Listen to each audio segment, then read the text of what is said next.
حضرت علی رضی اللہ تعالیٰ عنہ سے محبت کرنے کا حکم حضور صلی اللہ علیہ وسلم نے دیا۔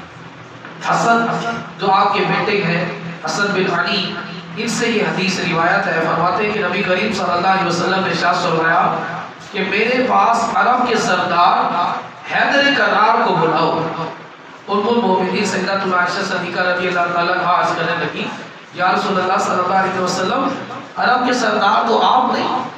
نبی کریم صلی اللہ علیہ وسلم نے ارشاد فرمایا کہ میں تو تمام انسانوں کا سردار ہوں، پوری کائنات میں جتنے انسان ہیں میں سب کا سردار ہوں۔ علی جو ہے وہ عرب کا سردار، وہ علی ہے۔ جب حضرت امیر المومنین حضرت علی رضی اللہ تعالیٰ عنہ حاضر ہوئے تو نبی کریم صلی اللہ علیہ وسلم تھے، آپ رضی اللہ تعالیٰ عنہ کو انصار کو بلانے کے لیے بھیجا۔ جب انصار حاضر خدمت ہوئے، آپ صلی اللہ علیہ وسلم نے ارشاد فرمایا کہ اے انصار کے گروہ، کیا میں تمہیں وہ بات نہ بتاؤں، اگر تم اس پر عمل کرو گے تو اس کے بعد کبھی بھی راہ راست سے نہ بھٹکو گے۔ انصار نے عرض کی، کیوں نہیں یا رسول اللہ صلی اللہ علیہ وسلم، ضرور ارشاد فرمائیں۔ آپ صلی اللہ علیہ وسلم نے ارشاد فرمایا، یہ علی ہے، یہ علی ہے، تم میری محبت کے ساتھ ساتھ ان کی بھی محبت کرو، اور میری عزت کرنے کے ساتھ ساتھ علی کی بھی عزت کرو۔ نبی کریم صلی اللہ علیہ وسلم نے ارشاد فرمایا کہ یہ بات میں نے اپنی طرف سے نہیں کی، جبرائیل علیہ السلام میرے پاس وحی لے کر آئے ہیں، یہ اللہ کا حکم ہے کہ حضور سے محبت کے ساتھ ساتھ علی سے بھی محبت کی جائے، حضور کی عزت کرنے کے ساتھ ساتھ مولا علی کی بھی عزت کی جائے، یہ اللہ تبارک و تعالیٰ کا حکم ہے۔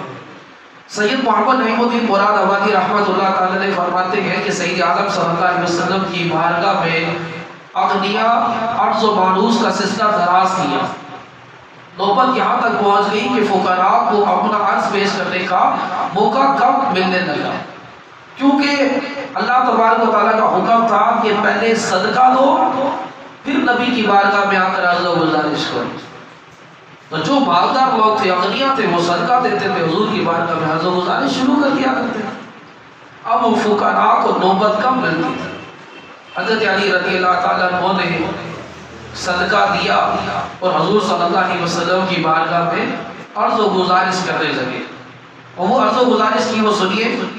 نبی کریم صلی اللہ علیہ وسلم کی بارگاہ میں عرض کی، یا رسول اللہ صلی اللہ علیہ وسلم، وفا کیا ہے؟ سوال کیا، یا رسول اللہ صلی اللہ علیہ وسلم وفا کیا ہے؟ تو نبی کریم صلی اللہ علیہ وسلم نے ارشاد فرمایا کہ توحید اور توحید کی شہادت دینا۔ اصل وفا اور وفاداری یہ ہے کہ مرتے دم تک توحید پر قائم رہے، توحید کے معاملے میں بندہ ڈگمگائے نہ۔ بہت سارے لوگ یورپ کی طرف جاتے ہیں، کوئی مال و دولت کی خاطر، کوئی علم نہیں ہوتا تو لبرل ہو جاتے ہیں، اپنا دین چھوڑ دیتے ہیں۔ تو اصل وفا یہ ہے کہ توحید پر قائم رہنا۔ پھر حضرت علی رضی اللہ تعالیٰ نے دوسرا سوال کیا کہ فساد کیا ہے؟ فرمایا کہ کفر اور شرک۔ عرض کی کہ حق کیا ہے؟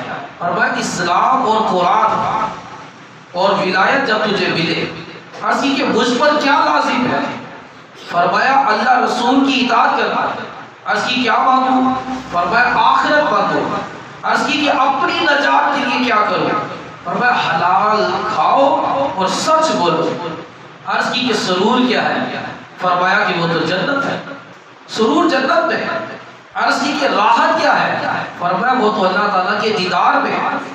حضرت علی رضی اللہ تعالیٰ عنہ جب ان سوالوں سے فارغ ہوئے تو پھر یہ حکم منسوخ ہو گیا کہ صدقہ دے کر حضور کی بارگاہ میں حاضر ہونا۔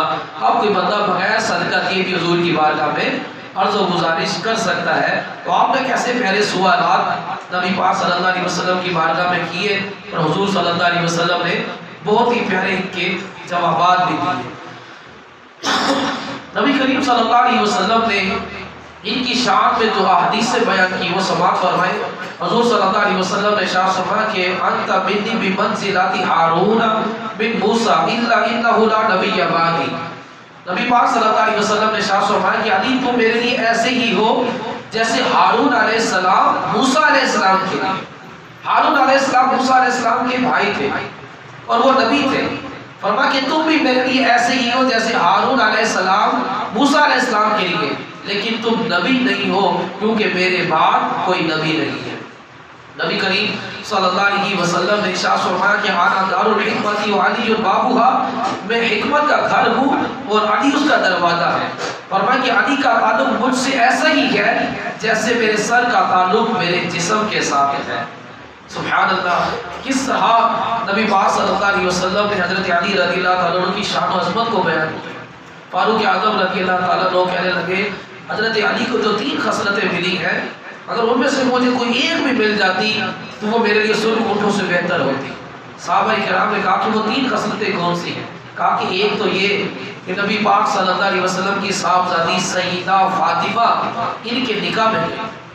دوسرا، ان کی رہائش حضور کی رہائش کے ساتھ ہی ہے، مسجد نبوی شریف میں۔ تیسرا، ان کو مسجد میں جانا کہ وہ معاملے میں بہت سارے سے حالات تھے جو انہی کا خاصا تھا، یعنی کہ غسل فرض ہو جائے تو مسجد میں آنا حرام ہے، لیکن حضرت علی رضی اللہ تعالیٰ عنہ پر یہ حلال تھا کہ وہ غسل فرض ہونے کے باوجود مسجد میں آنا ان کے لیے حلال تھا۔ حضرت انس بن مالک رضی اللہ تعالیٰ عنہ کہتے ہیں کہ حضور نبی کریم صلی اللہ علیہ وسلم نے مجھے ابو برزہ اسلمی رضی اللہ عنہ کو بلانے کے لیے بھیجا۔ جب وہ حاضر ہوئے تو نبی کریم صلی اللہ علیہ وسلم نے فرمایا ہے ابو برزہ، اللہ عز و جل نے مجھ سے علی کے بارے میں عہد لیا ہے کہ علی ہدایت کا علم ہے، ایمان کے مینار ہے، میرے اولیاء کی امام ہے اور تمام اطاعت شعار بندوں کا نور ہے۔ اے ابو برزہ، علی بن ابی طالب کل قیامت کے دن میرے امین اور میرا علم یعنی میرا جھنڈا اٹھانے والے ہوں گے، اور علی میرے رب کی رحمت کے خزانوں کی کنجی ہے۔ حضرت علی حضور اللہ تعالیٰ کی رحمت کی خزانوں کی چابی کنجی ہے۔ اور نبی کریم صلی اللہ تعالیٰ علیہ وسلم نے ارشاد فرمایا انا مدینۃ العلم، ابو بکر اساسها، عمر حیطانها، عثمان سقفها، علی بابها۔ فرمایا کہ میں علم کا شہر ہوں، ابو بکر اس کی بنیاد ہے، عمر اس کی دیواریں ہیں، عثمان اس کی چھت ہے اور علی اس کا دروازہ ہے۔ نبی پاک صلی اللہ علیہ وسلم نے چاروں صحابہ کی شان و عظمت کو بیان کیا۔ حضرت علی رضی اللہ تعالیٰ عنہ فرماتے ہیں کہ حضور صلی اللہ علیہ وسلم کے بعد جو سب سے بہتر ہے وہ ابو بکر اور عمر ہے۔ فرمایا کہ جو مجھے ابو بکر اور عمر سے زیادہ فضیلت دے وہ گمراہ اور بددین ہے۔ پھر حضرت علی رضی اللہ تعالیٰ عنہ نے فرمایا کہ مومن کے دل کے اندر کبھی بھی میری محبت اور ابو بکر اور عمر کا بغض داخل نہیں ہو سکتا۔ یعنی کہ منافقت کی واضح نشانی بتا دی کہ منافقت کی سب سے بڑی نشانی یہ ہے کہ بندہ علی سے محبت کرتا ہوگا اور ابو بکر سے بغض رکھتا ہوگا، یا ابو بکر سے محبت کرتا ہوگا، ابو بکر اور عمر سے محبت کرتا ہوگا اور علی سے بغض رکھتا ہوگا۔